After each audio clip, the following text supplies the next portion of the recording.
चला है उत्तर प्रदेश की कुछ बड़ी खबरों का। नमस्कार, मैं हूं आपके साथ शुभि शुक्ला। आप देख रहे हैं नेशन आप समाचार। त्योहारी सीजन से पहले कानपुर में चीनी के बढ़ते दामों ने आम आदमी की चिंता बढ़ा दी है। कुछ ही हफ्तों में चीनी की कीमत 45 से 48 रुपए से बढ़कर 65 से 70 रुपए प्रति किलो तक पहुंच गई है। बढ़ती कीमतों के विरोध में कानपुर उद्योग व्यापार मंडल उत्तर ने जिलाधिकारी को ज्ञापन सौंपा है।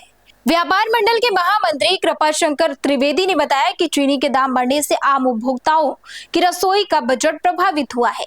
इसका असर मिठाई और डेयरी कारोबार पर भी पड़ रहा है। रक्षाबंधन और जन्माष्टमी जैसे त्योहारों से पहले मिठाइयों की लागत बढ़ी है। व्यापारियों के मुताबिक त्योहारी मांग बढ़ने और उत्पादन सप्लाई पर दबाव के चलते चीनी के दामों में तेजी आई है।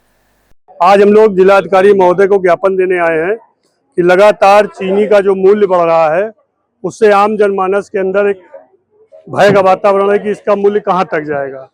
लगातार मूल्य बढ़ने के कारण त्योहार भी हैं जिनसे आम जनमानस के ऊपर उसका भार पड़ेगा। मिठाई दुकानदार हैं या अन्य दुकानदार, उनके ऊपर भी भार पड़ रहा है। तो हम लोग जिलाधिकारी से मांग करने आए कि इसका जो है मूल्य निर्धारण के लिए सरकार से बात करें और चीनी की जो उपलब्धता कम है उसको उपलब्ध कराएं और आम जनमानस को कम दाम पर चीनी उपलब्ध कराने का काम करने का काम करें। आगे अगर सरकार बात नहीं मानती तो हम लोग अपने व्यापारियों के साथ बैठक करेंगे और हमारे व्यापार मंडल का जो निर्णय होगा उस पर आगे कार्रवाई करेंगे। कानपुर के आरटीओ कार्यालय में क्राइम ब्रांच की अचानक छापेमारी से हड़कंप मच गया। टीम ने कार्यालय और सारथी भवन में जांच शुरू कर दी है। कार्यवाही के दौरान करीब 22 एजेंटों को पकड़े जाने की जानकारी सामने आई है। दोनों गेट बंद कर परिसर में आवाजाही रोक दी गई। करीब 1:40 पर क्राइम ब्रांच की टीम आरटीओ कार्यालय पहुंची और जांच शुरू कर दी। टीम ने परिसर में मौजूद लोगों से पूछताछ की और दस्तावेजों की जांच की। कार्यवाही के दौरान ड्रोन के जरिए भी पूरे परिसर की निगरानी की गई। बताया जा रहा है कि ड्रोन से ये पता लगाने का प्रयास किया गया कि कहीं कोई दलाल परिसर के किसी हिस्से में छिपा तो नहीं है। पकड़े गए लोगों से पूछताछ कर आरटीओ में दलाली के नेटवर्क के बारे में जानकारी जुटाई जा रही है। कार्यवाही के दौरान अधिकारी और कर्मचारी भी सख्ती में नजर आए। मेरा 5,000 खा गया। मैंने बोला रुपए दिया, कोई मेरे को नहीं समझा। शनिवार को हुआ था। फिर इसकी शिकायत आपने किससे किया? हमने और कहने की इधर आके बताया। आप ड्राइवर हैं आपकी गाड़ी? जी हम ड्राइवर हैं। क्या हमारा कौन सुनता है? हम गरीब आदमी। आपका नाम क्या है? कामता है मेरा नाम। देखिए अभी 10-12 लोग हिरासत में लिए गए हैं, उनसे पूछताछ जारी है। जो भी विसंगतियां होगी उसमें फिर कार्रवाई की जाएगी। यहाँ पर मल्टीपल एप्लीकेशन हमारे पास आ रही थी कि यहाँ पर दलालों का नेटवर्क एक्टिव है, यहाँ पर अच्छी सुविधाएं लेने में हमको दिक्कत आती है इनके वजह से। तो उन एप्लीकेशन पे कार्रवाई करते हुए हमने यहाँ पर आज संयुक्त रेड की है और आगे की कार्रवाई जारी है। फतेहपुर में बोलेरो और स्कूटी के बीच मामूली टक्कर के बाद सड़क पर जमकर बवाल हो गया। स्कूटी सवार युवकों ने बोलेरो चालक के साथ मारपीट कर दी। बीच सड़क हुए हंगामे का वीडियो अब सोशल मीडिया पर तेजी से वायरल हो रहा है। पूरा मामला फतेहपुर के सदर कोतवाली क्षेत्र स्थित वर्मा चौराहे का बताया जा रहा है। जानकारी के मुताबिक बोलेरो और स्कूटी के बीच टच होने के बाद दोनों पक्षों में विवाद शुरू हुआ था। देखते ही देखते स्कूटी सवार युवक बोलेरो चालक से भिड़ गए और उसकी पिटाई कर दी। बीच सड़क काफी देर तक मारपीट और हंगामा होता रहा। मौके पर लोगों की भीड़ जमा हो गई। सूचना पर पहुंची पुलिस ने बीच बचाव कर दोनों पक्षों को शांत कराया। घटना का वीडियो सोशल मीडिया पर वायरल हो रहा है। जालौन में कार और मोटरसाइकिल की आमने सामने जोरदार भिड़ंत हो गई। हादसे में बाइक सवार 2 युवक घायल हो गए। बताया जा रहा है कि दोनों युवक गैस सिलेंडर भरवाने के लिए जा रहे थे। हादसे के बाद कार चालक मौके से फरार हो गया।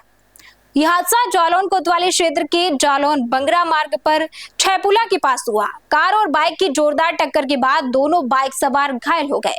मौके पर मौजूद राहगीरों ने मदद की और एम्बुलेंस सेवा के जरिए दोनों घायलों को अस्पताल पहुंचाया, जहां चिकित्सकों ने उनका उपचार किया।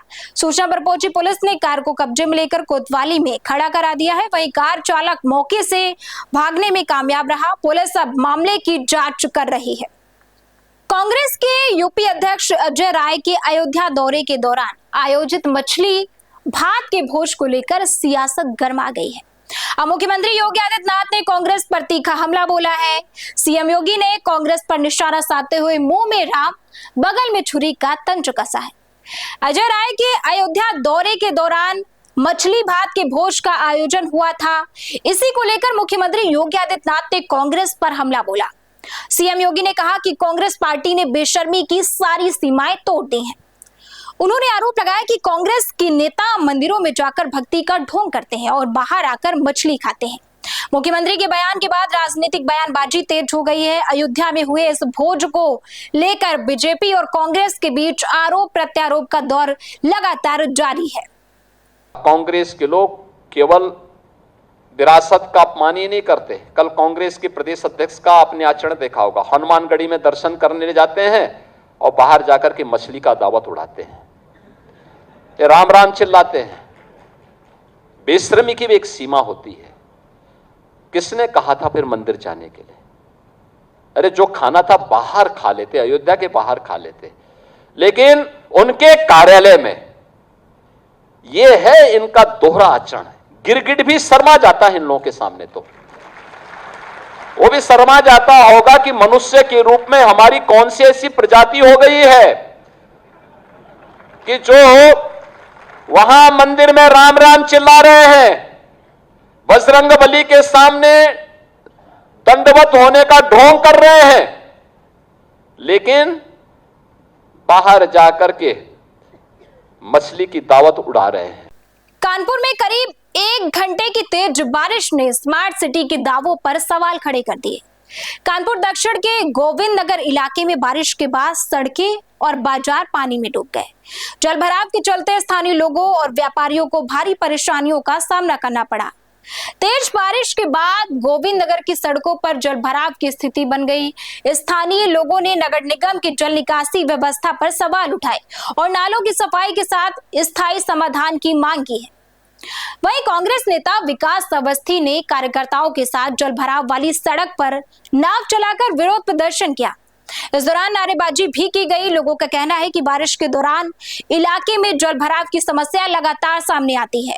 स्थानीय लोगों ने नगर निगम से जल निकासी व्यवस्था को बेहतर बनाने की मांग की है। नाव चलाई आप देखिए, दक्षिण का चावला मार्केट चौराहा है, जहां पर व्यापार की मेन हब है दक्षिण का। यहाँ की स्थिति ये है कि इस सड़क यहाँ के जिला प्रशासन ने, नगर निगम ने, नेताओं ने व्यापारियों के साथ धोखा देने का काम किया है। उनका व्यापार ठप है और सबसे ज्यादा राजस्व इस कानपुर दक्षिण से जाता है, इस शहर को, इस पूरे प्रदेश को, देश को। और दक्षिण के साथ जो उपेक्षा की जा रही है, इसके लिए दक्षिण इस सरकार के खिलाफ आंदोलन करेगा। अच्छा, जिस तरीके से कहा जा रहा है कानपुर शहर को स्मार्ट सिटी, और स्मार्ट सिटी के नाम पर दक्षिण में अरबों रुपया भी लगाया जा रहा है, तो कहाँ जा रहा है वो पैसा? क्या यही पैसा है जो आज सड़कों पर नाव चल रही है? स्मार्ट सिटी के नाम पर पूरी तरीके से धोखा है। पूरा शहर स्विमिंग पूल तालाब बन चुका है और केवल और केवल घोटालेबाजी और पैसे की लूट पर का काम इसके सरकार के लोग कर रहे हैं। अच्छा, पहले की सरकारों पर तो आरोप लगते रहे कि विकास नहीं हुआ। अभी इनकी भी सरकार लगभग 10 साल हो गए, तो इसके बावजूद भी अगर इस जल समस्या से लोग परेशान है तो इसको किसको दोषी इसमें? इसमें पूरी सरकार दोषी है। नगर निगम से लेकर विधायक से लेकर सांसद तक सब दोषी हैं, क्योंकि जनता को उन्होंने बेसहारा छोड़ दिया है और उस घोटालेबाजी और घपलेबाजी में सब शामिल है। चित्रकूट में अपहरण की सनसनीखेज वारदात का पुलिस ने खुलासा किया है। भरतकूप थाना क्षेत्र से मनोज पाल के अपहरण के मामले में पुलिस ने 4 आरोपियों को गिरफ्तार किया है। पुलिस के मुताबिक संपत्ति विवाद को लेकर मनोज की हत्या की साजिश रची गई थी। एसओजी सर्विलांस और भरतकूप पुलिस की संयुक्त कार्यवाही में आरोपियों तक पहुंच बनाई गई। पुलिस के अनुसार सीसीटीवी फुटेज और सर्विलांस की मदद से मामले की जांच आगे बढ़ाई गई। इसके बाद 24 अगस्त की रात करीब 2:35 पर गोडा मोड़ रोड से हिमांशु पाल, अनिल पाल, रोहित साहू और राजू पाल को गिरफ्तार किया गया। पुलिस ने आरोपियों के कब्जे से 4 मोबाइल फोन और घटना में प्रयुक्त i20 कार बरामद की है। कार का नंबर UP32 LM 7797 बताया गया है। पूछताछ में संपत्ति विवाद को लेकर हत्या की साजिश का खुलासा हुआ है। 2 भाइयों के बीच संपत्ति का विवाद है। भरुआ सुमेरपुर में इनके 3 मकान थे। 2 मकान दोनों भाइयों के नाम थे, वो इंडिविजुअल थे, इन्होंने बेच लिया। एक महोबा में शिफ्ट हो गया, एक चित्रकूट में शिफ्ट हो गया। तीसरा मकान दोनों भाइयों के। एक भाई अनिल जो वहाँ से बेच करके शिफ्ट हुआ था महोबा में, वो ये चाहता था कि ये मकान बेच दे, और ये व्यक्ति मनोज जो यहाँ शिफ्ट हुआ था वो नहीं बेचना चाहता। अनिल के बेटे ने, हिमांशु ने, अपने दोस्तों के साथ मिलकर अपने पिता को भी कन्विंस किया और इस तरह से कि जोर ज़बरदस्ती करके इनका ले आएंगे, इनसे मकान लिखवाएंगे। और इस योजना में आए। जो फ़ोन हुआ था जस्ट अपहरण से पहले वो इनके दोस्तों के फ़ोन से था। पूछ करके उसकी लोकेशन, 2 आदमी जो दोस्त आए थे सवारी बन के बैठे, और जब शिवरामपुर की तरफ पहुँचे तो कार से अनिल और इनका बेटा भी आ गया। इन्हें देख करके वो भागा, क्योंकि जो बैठे थे सवारी बन के वो पेशाब करने के बहाने रुकवा चुके थे। फिर ये रिक्शा के पीछे बिल्कुल दौड़ के पकड़ना चाहे, रिक्शा पलट भी गया था, फिर सीधा करके और ज़बरदस्ती उसको बैठा के लेके चले गए।